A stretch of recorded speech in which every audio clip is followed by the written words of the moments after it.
جدو جينا جدو تدرون معناته جدو معناتها نقطع اللسان ننزل ونقطع يده جينا جدو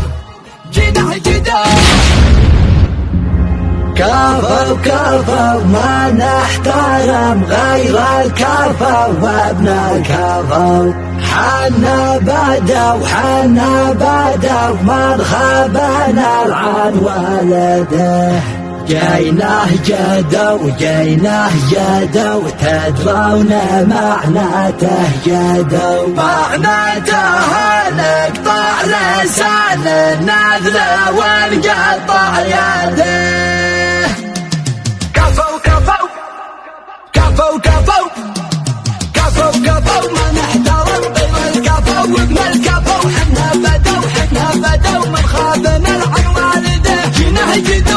جدو تدرون معناته جدو معناتها نقطع اللسان ننزل ونقطع يده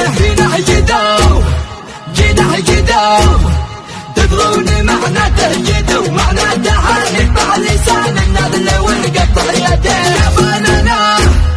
يا بنانا خواعي الابليس وتحدى الابو والكف ولكني ولا انسي نادي الحياه وعيالنا تضحك بوجه الطيبه من قبل الحبل وصلنا نغلبهم يسلم ونتزبن في الوجه الدواء صعبه يحس اني من الدنيا بطير كل ما جاتني هواجس يجي راسي جنان وانت يدي ما تظل طلحتي عادك صغير كل ما اتمنى تبرع في جيني عنفوان جيناه جدو تدرون معناته جدو معناتها نقطع لسان النذل ونقطع يده يا بنانا خواعي الابليس وتحدى الابو والكف ولكني ولا انسي نادي الحياه كل يوم اكبر مع الوقت في عين الكبير وانت تصغر في العيون النشامه يا جبان تنشد ما وتقول له سرك ببير وانت تبغى سبته بلاد وتشوه فلان لين سوى قيمتك مثل مكيال الشعير لعن ابو جدك على ابوك يا وسخ اللسان جيناه جدو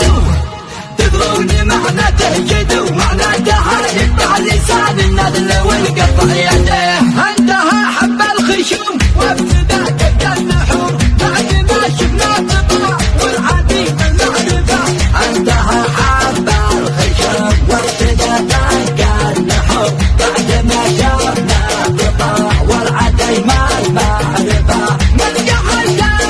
الخلا يبشر بيوم النبور ما نظرنا له طول وجه حتى نعرفه لا تهور يا ولد لا تلف ولا تدور اسأل اجدادك ترانا حماة الطرفة رمينا بالراس والباترة وسط الصدور وفي دماء السايكلة رسعنا النهذبة مننا اول قبيلة تصرح بالظهر وعدنا خلنا التقام يلوي كور طايبة جيناه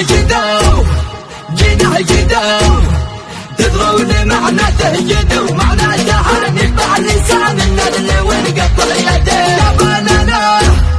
يا بنانا خواعي الابليس وتحدى الابو والكف ولكني ولا انسي نادي الحياه.